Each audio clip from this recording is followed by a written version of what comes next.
Hey, there's Modesta in my bathroom. The kids are out there, so I'm trying to use this time to speak with you.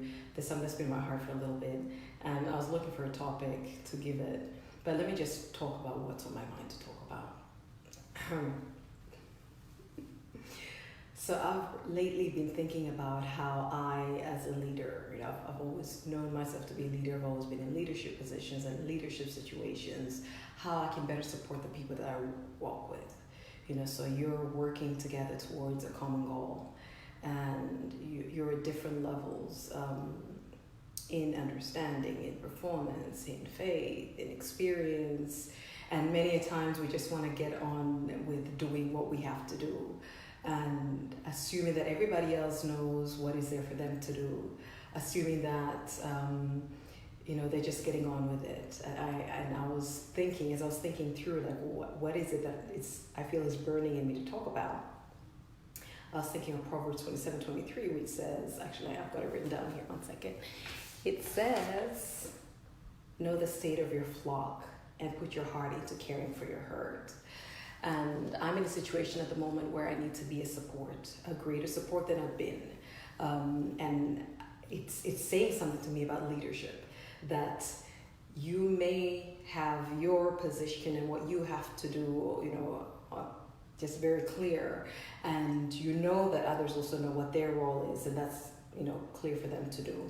But you really need to play all positions. And I'm beginning to really internalize the fact that leaders actually play all positions. How, why, do they really have to? Yes. When you check on how everybody else around you, so I gave this live a title, Mission Critical, get to the finish line and leave no one behind.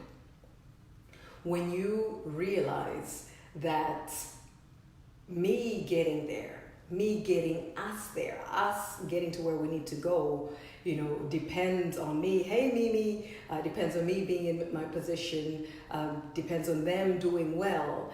Then you're not going to just do what you need to do and hope everybody else is. You will get your hat off. You will get, actually, I was going to call this thing step down and lead. You will step down. You will do whatever you need to do to help other people through. And so I found myself in a position where I've done what I need to do, and I'm good with that, but someone else isn't doing what they need to do or can't do and is overwhelmed. And so instead of saying, hey, well, look, I've done mine, and this relates to families, it relates to business, it relates to any context where two or more are trying to walk together. You need to, at times, get out of what you are doing, and more than just lend a hand, sometimes you need to completely shoulder somebody through so that you can all get to the finish line and you leave no one behind. And I was thinking of the concept of an armor bearer. So I don't know if you know about medieval times, and they're knights and people are fighting in armor, and there's always this person, the armor bearer carries the armor, carries a heavy armor, the protective gear that soldiers wore at that time, that people who were fighting wore at that time, and often carried also the sword for the person that would actually fight. And if your armor bearer doesn't support you well, you won't get to be in a position where you have your armor on and you can fight well. Or if your armor bearer couldn't handle the weight of the armor that they're carrying for you. And so what you need to do to make sure that when your time comes to fight, that you have everything that you need to fight, you need to make sure your armor bearer is doing well. You need to take care of your armor bearer so that your armor bearer can be in a position to help you. And so I am in a stage and season in my life where I'm really seeing how I have to take on and remove roles and positions, and I have to honestly, like in a match, play several positions so that I can be a support. So if somebody needs training, they get training. If somebody needs support, I remember there was a time one of my colleagues actually we were in the media, and she needed me to show up in the studio with her every single morning at 7 a.m. She felt a lot safer, a lot more comfortable when I was there.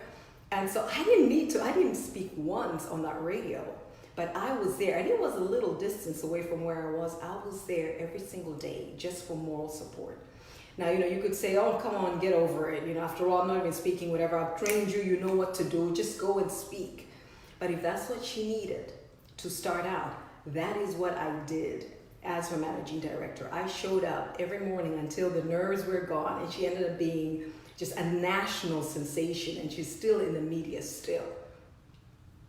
So every morning I was there for moral support. Somebody else would say, look, this is not my job. This is what I'm here to do.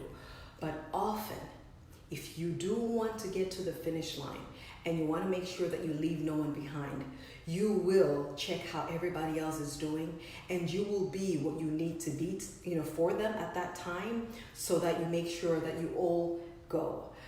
It's one thing to just train. It's another to be there to evaluate how everybody's performing, but it's something else to really see what each individual needs, and to see how you can stand in the position to support each individual where they are, with what they're going through, so that you can go together.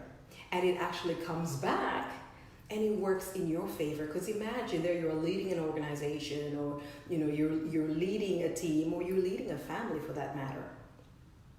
And you're not able as one person to do everything. But you can, as one person, look out for everybody else, see where they are, see where there are gaps, and help them be able to stand well in their positions, which might mean sometimes you're taking on more than you need to. Well, you're definitely doing more than your, the share that you should, your fair share. There are times that, you have to overcome things quickly. So one of the things I'm really learning, and I know it's kind of late in life to learn this, but I am learning right now to get over myself. I am learning to drop offenses quick. Like whether I'm, an offense has come to me, if I feel that I'm being offended, I pep talk myself to drop that. Because when you're walking with people towards a certain objective, that objective reigns. That objective supersedes personal, peeves and personal issues. Listening is not enough. Who's this? Mobile. And somebody else whose name I can't even get. Hey, Mo. Who else is here? Teacher and Mimi. Right? And so you need to get over yourself so that things can move ahead. And so it's something I've been training myself in. That listen, the thing that got us together, the fact that the situation, the objective, the vision that got us together is far greater than this issue at the moment. And so I have started training myself to get humble and lower myself, so that we can live to strategize to work together another day. In another situation where somebody, I was getting from them, I was feeding from them, they were supposed to lead me, and they're in a situation of not having strength. And not to say that they can't do the job anymore, but a personal thing that is getting to them mentally, getting to them emotionally, is affecting their performance in another area. And so guess what?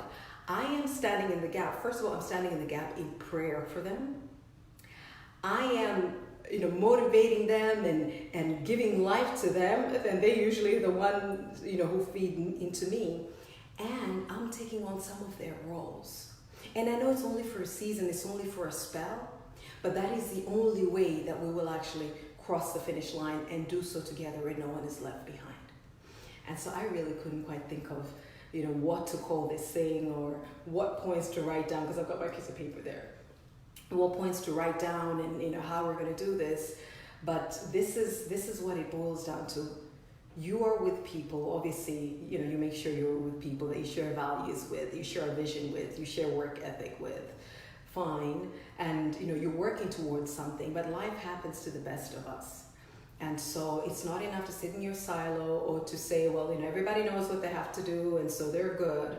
There are times that, you check with your flock, you check with your herd, and you because you care, take off that leadership hat, get off that high horse, or just get off that seat, do what you need to do.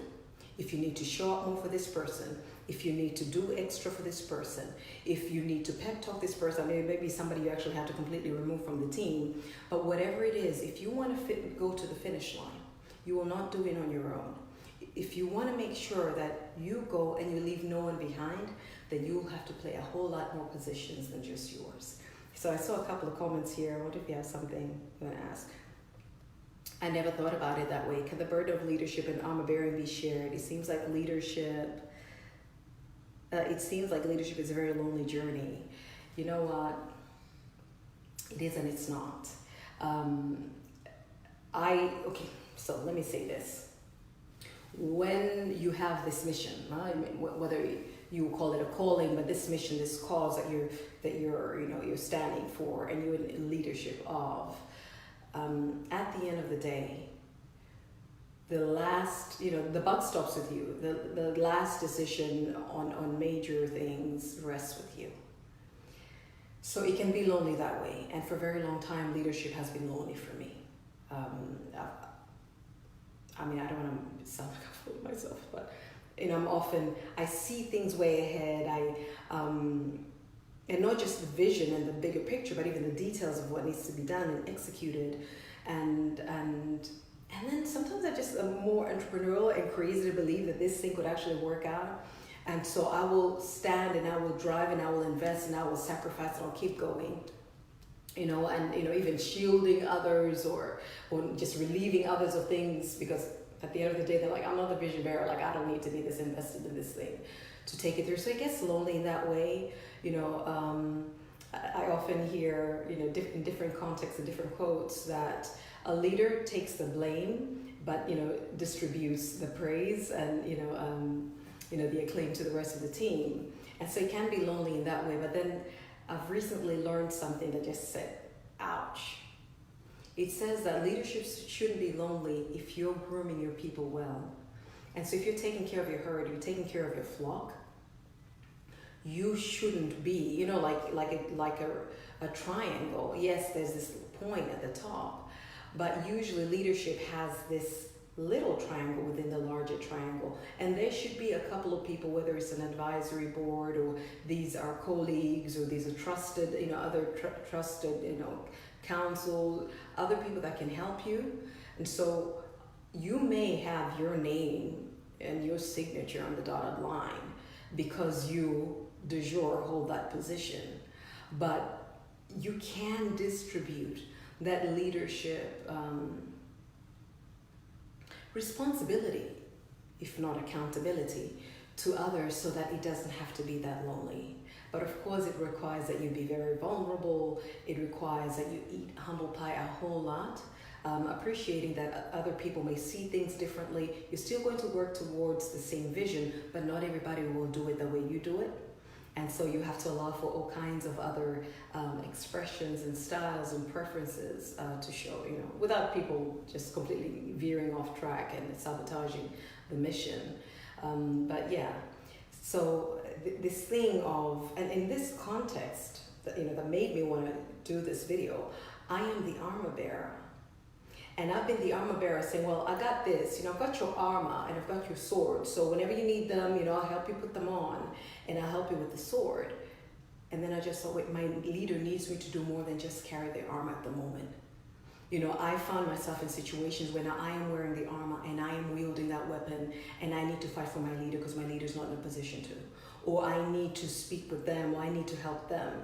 And so this armor bearer leader, like you were just saying, divide, if you really understand that at the end of the day there is this mission to work towards and to accomplish, and no one should be left behind, then there's a thin line. You don't stay where the lines have demarcated you into this role. You cross them as need be, and that is quite all right. So let me see. No man left behind. No, this thing is not enough. Gotcha. Shule. Oh, nice. Hi, Salome. It's been a while. Ivan. Wolves as well. I understand you. I like you share your thoughts and heart. I really do. I do. Responsibility. Yes. So a leader can share responsibility even if they're ultimately accountable, even if sometimes they haven't done a thing wrong. accountability may mean that leaders take the fight for what's going wrong. But ultimately it can be lonely in that the buck stops with you. So at the end of the day, it's on you. But I am now learning to lead from from the front lines, lead from behind, cross lines sometimes, of course with wisdom. And so where you're saying this is strict professional, but if this person is falling apart, yes, you may ask a question, please do. If this person is falling apart, then you're now thinking, so what else do we need to do? And not just to salvage the mission, what needs to be done so that this person can stand, so that we not only get to the finish line, or I as a leader don't just get the mission to the finish line, but I make sure I leave no one behind. Hey Angel, welcome. And so you realize that you're taking off and wearing different hats, or maybe you come to a point you're like, just forget the hats. I will do whatever it takes, play whatever position I need to at this moment to make sure things go. Love you, Sis Modessa. Love you. Oh, I love you, Angel, too. You're an armor bearer, but you give us armor too. You show us how to pass it on. Thank you. Oh, so Maria, thank you. So it's just very interesting. I thought of that because I was really today, travailing. What happens when the traps are there and you see them? The traps for the leader, if you could clarify. So today I was really travailing, I was travailing in prayer. I've been sending messages and then also looking at the practicality of it. So what are the things that need to be done, for decision making, to support them in decision making. And so I am learning more and more from somebody who's always been in the front end of leadership. I'm learning more and more how to be a support. And so, this is very much like a marriage thing that people would say, you're leading from behind, that the woman is the what? The neck, the man is the head, the woman is the neck, whatever. But point is, I'm learning more and more how in a supporting role, I can influence the mission, being achieved. I can influence the leader being best positioned. I can influence other people and be a support to them. It doesn't take away from the role that I have to play, although sometimes it gets overwhelming. It doesn't mean that they're necessarily inept and can't quite do their job. It just means life happens and we go through things. And when that happens, you can't just say, well, this is the mission, this is the strategy, everybody knows their role, forward march. You look around and say, well, so-and-so looks like they're flailing. Or when you are flailing, and you guys, how vulnerable I get. I'm like, look, man, this is not working. I'm falling apart. I need time, whatever it is. Can you please help me? It doesn't make me less competent. It doesn't make me unstable, and therefore I cannot do this. I mean, when we all really are honest, a lot of us go through a lot more than we divulge. And so it's just that some of us are a little more public. And so, I would say I need help with this. I'm not okay with that. And I pray that I can get the support that I am also ready to give others. So let me answer. So it's okay to be and help others even when they do not get it. I'm not sure what you mean. Well, there's an issue of, first thing is, when you're out on a mission, you need to choose your people right? Not anybody gets on a Secret Service mission to go do some reconnaissance or whatever, Army type Secret Service work. So you pick your people right. So that is a whole topic for a whole other day. So I am speaking here on the assumption that we have chosen the people that we're moving along with correctly.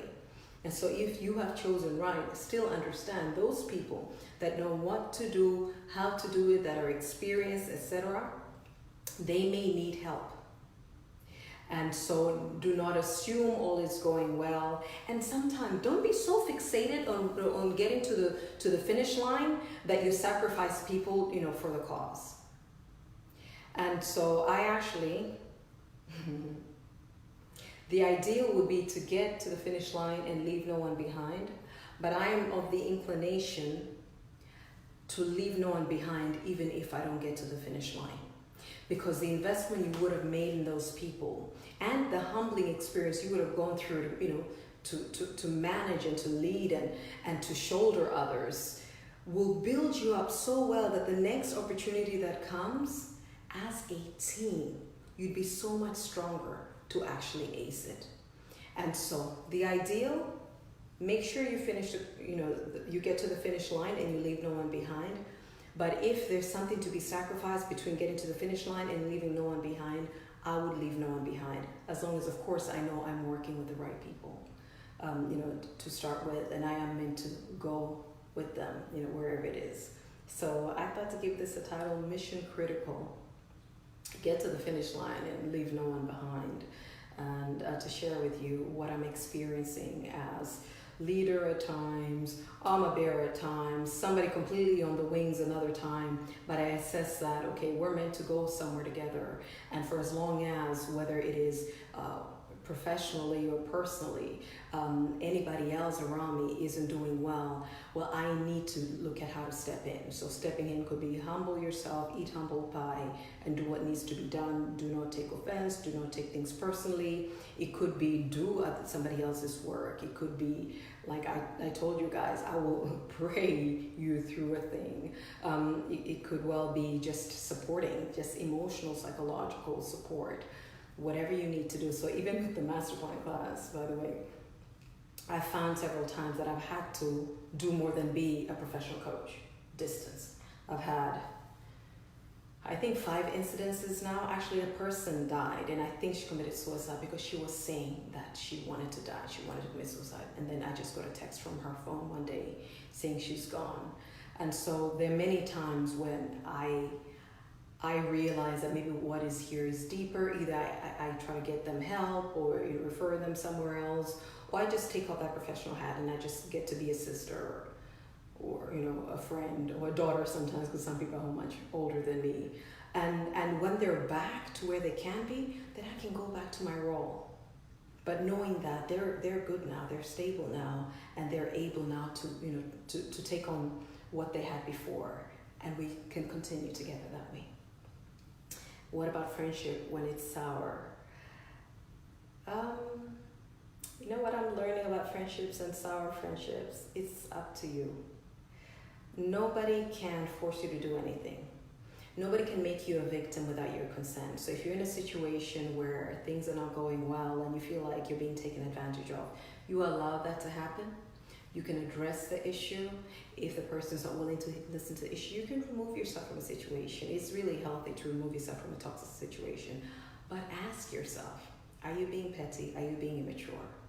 Whatever that binds you together, whatever that brought you together, isn't that far greater than what's happening now? And so one of the posts that I put out today that by Bob Hassan is about when a leader, an honoring leader, knows that they cannot control anybody. It's not their job to control anybody, but to control themselves. And so when you find yourself in a position where you're trying to get people to do what you need, or else there's friction, then you need to check with yourself. Because when you get to a point when you can rise up and not take offense and be able to move on, because you realize either this friendship is a whole lot more important, this person is a whole lot more important, or this mission, whatever it is, you can actually get over things. A person can't fight by themselves. A friendship cannot go sour if one person is not allowing it to go sour. And so you have a choice. You can ask yourself, am I being petty? Can I get over this? Because what binds us is far greater. Or if it's a truly toxic, association, and you've addressed it and there seems no change, then you remove yourself, amicably, by the way. You don't remove yourself with drama. You just remove yourself and let it be. And, as you go about your business, as you go about doing whatever it is you're doing, expressing yourself and the values you live by, other people that share values like that will find you. And you form new associations, new friendships. What about when they just, I don't know what that means, when they just annoy? So that question is not relevant. The question right now, what about when they just annoy you? That question is not relevant to what I'm talking about right now. I don't even know how to go into that question. It's kind of actually making me veer off this life at the moment. I really can't help you. I think what I said earlier, that will help you with that situation as well. And if you find that, even for instance with this answer I've given you, if you find that you're still looking for reasons to try to justify or really go deep into the friction, then check inside. You might have an issue. If you're looking for a reason to keep asking, finding out if there's something wrong with someone, then there's something wrong with you, because the first answer should have sufficed, and you can go and take that advice and work with it. Mobile, yep, you always have a choice. The power of discernment is understanding which choice to make. Yes, it is. And you know what? We have peace as a governor, internal peace. If you're not at peace, you're doing something that's at odds. Now, I know the Holy Spirit lives inside me, so he checks me. So I will feel off and he will tell me when I'm off. But listen, I would love everybody to know the Lord and give their lives to Christ, but I'll tell you, God wired every person, whatever your religion and faith and inclination, God wired every single person to check inside. And so you will have peace when what you're doing aligns with you and is not crossing your boundaries, it's not compromising you. And you will lose peace when you're forcing a relationship and forcing a friendship that is not reinforcing, that is not that is not respecting you. And so use that you'll get that discernment when you think this is this is just one way thing. There isn't really much of an exchange. You're making all this effort, and to know when to say, look, love ya, bless ya, but you got to go, it's not working, and when to say this is worth having conversation about. And when you have a conversation and it doesn't change, drop it. Even if they're a family member, just minimize your contacts and anything that you really have to do, because they won't honor you. And the longer you stay in a dishonoring relationship, the longer you're allowing people to do that. And then it's not on them, it's on you.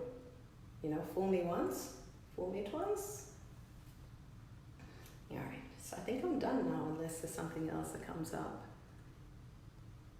So my little musing, and I decided to put on makeup, get on camera, but it was really getting to me like, wow, like I am playing all kinds of roles right now, and because I can manage self, because it won't take anything away from me to step in and to support, then that's what I need to do.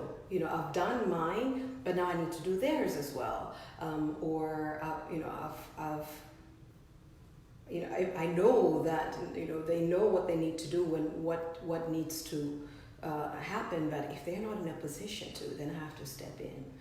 And you will have to do that. It is critical to the mission that you have with anybody, whether it's at home or at work, school, whatever context, ministry, that if you're going to walk with people, you need to check on people all the time and do what you need to do to make sure you get to the finish line and you leave no one behind. Thank you so very much. What do I have here? I've lost 2 people who are really close, important to me, and I'm struggling to do work at a level that I'm used to. I feel like I have let things go a little, trying to heal and lead at the same time, which is tough. I think your advice is directly relevant to me. Wow, humility and surrender is giving the strength to be open about my struggle at the moment. This is so good, folks. Oh wow, I'm so grateful. I'm grateful for this. So we really just need to address things a lot more. And of course you're checking with yourself, but getting in context where you can be vulnerable, you can ask for help. And especially when we've been mission critical, right? Especially when we've been in leadership and whether dependable and you and I have these strong personalities, and then I'm doing this and that. And so I remember there's a time when I was going through clinical depression, and it's a long time ago, so I don't hold it against them. But I was seeing psychologists and I was on Prozac, and my brother goes, how much are you spending seeing these people? Like, we need that money, because I was kind of helping pay his fees and my fees, and so like, can you get over this thing? Like, and no, I needed that. I needed to see a psychologist. I needed to be on Prozac at that time. I needed to take the time. It didn't mean I was less. It didn't mean I couldn't get back and do things. And even now, here I am advertising what I'm doing as a coach and all the rest of it. And I address things like depression. I address, dysfunctions and everything. I mean, if people judge me and they think I'm not good enough, that's fine. But we need to be open about the fact that we all go through a lot of things. And I'm grateful for where I've had a lot of support. I can't even finish the list of people and the context and the manner in which they supported me. But I've also noticed that more and more, before it was like, okay, so this is done, and I can train, I can motivate, I can empower, I can equip. So I actually know that I recruit well and I equip my people superbly. And I'm grateful to God, He's put that in me. But that's not enough.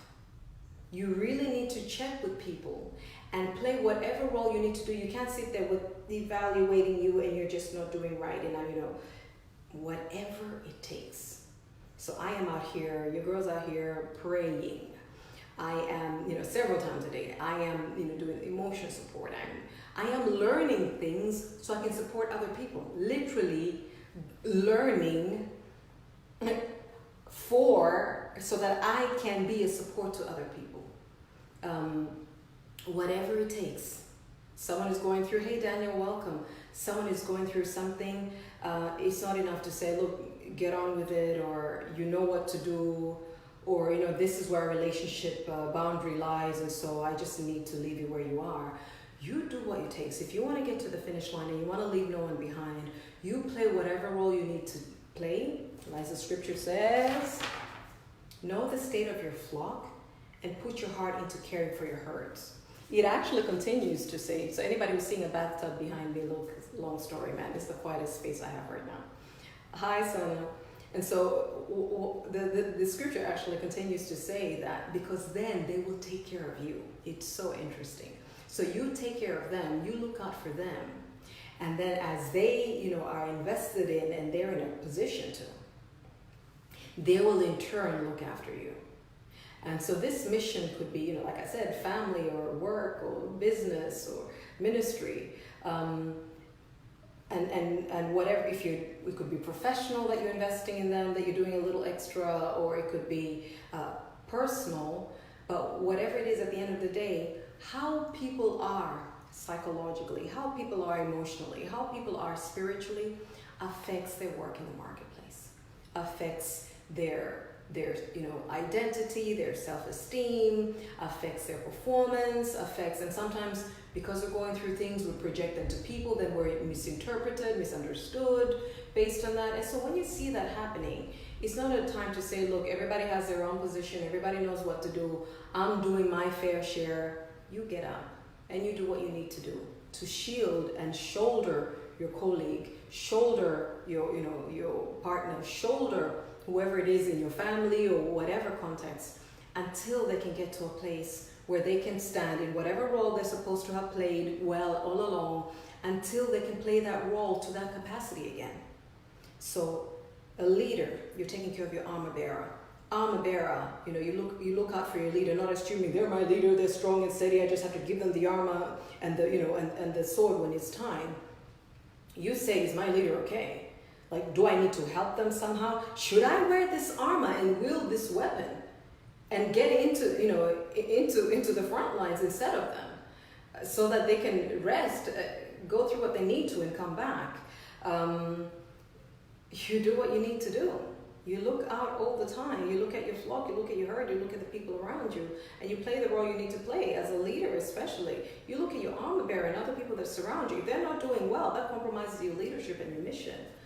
So, yeah, it's mission critical. If you want to get to the finish line and leave no one behind, you will do a lot of this give and take, and even go way out of, the responsibilities and the confines of what you have to do, but that way no one is left behind. And when whoever was maybe the weak link or whatever they were going through, when they come back and they can stand again, not only will they be stronger for it because you shouldered them, you helped them, but their loyalty, to you, their trust in you is far greater. And it's, I want to say this, especially, in intimate relationships, and I mean, including family, or even in professional settings. A lot of people going through a lot of things. So we wear this mask and we put on and we just show up, So let's say sometimes people say fathers go through a lot that they never show because, mothers and children maybe, are expecting some things from them. And we hear all kinds of manifestations of this stress and trauma, because what society does is says, ha ha ha, get over it, you're a man, get on with it. Or leaders, I work with leaders, that's all I do. People go through a lot of stresses, but they cannot in a professional context, whether it's ministry or business or in a corporate context, they cannot really be open with that because you're the leader. Like, get on with it. Like, if you're falling apart, what's going to happen to the rest of us? And so we need to be in a place. Somebody needs to look out, and somebody needs to be a safe place where people can be people, and then they can take on their titles thereafter and do what needs to be done. And that really strengthens not just that relationship, it strengthens the organization and the culture, and it actually strengthens the very thing that you came to do in the first place. It strengthens the mission. All right, I'm reading the last comments then going. Hi, Sule. Hi, Francisca. Yes, I'm shouting at my screen in agreement. I'm so happy I'm getting up. A little shaky at the moment, but I'll stand strong again. Yes, I'm working on it. Yes, on purpose. Yes. This is what it's about. Like, I got goosebumps. Can you see my little goosebumps? Maybe you can't see my goosebumps. I got goosebumps from what you just said. Absolutely. So this is what it takes. Bunch of things we're all going through. Spiritual, psychological, mental stresses, things that just hit you a million miles an hour that you had not anticipated, you have no way of recovering from. This is not the time to say, hey man, get on with it. Life happens to the best of us. No. You step down if you are up there. You get up if you are down. You do what you need to take, what you need to do to make sure that, this person is able to stand. And after that is resolved, is able then to get back on track to doing what needs to be done. All right, my people, I love you. I'm gonna go now. Women are leaders. Oh, well. You have very interesting comments. All right, thank you so very much. Enjoy your evening. Are you not in Africa? Like, should you not be sleeping? Don't tell me, you're an insomniac, because I used to be as well. Oh, Lord in heaven. You and I actually need to have a conversation. Thank you very much for tuning in for this. I'm going to think about whether to keep it, whether to share it, or what to do with it. But I just felt like coming out with this because this is what I'm going through right now, like playing different roles to stand and support. And I know that our cause and our team and our walk will be that much stronger because I'm standing this way at the moment for them. All right, take care. Bye. Much love. Oh, I love you. I'm grateful. Bye.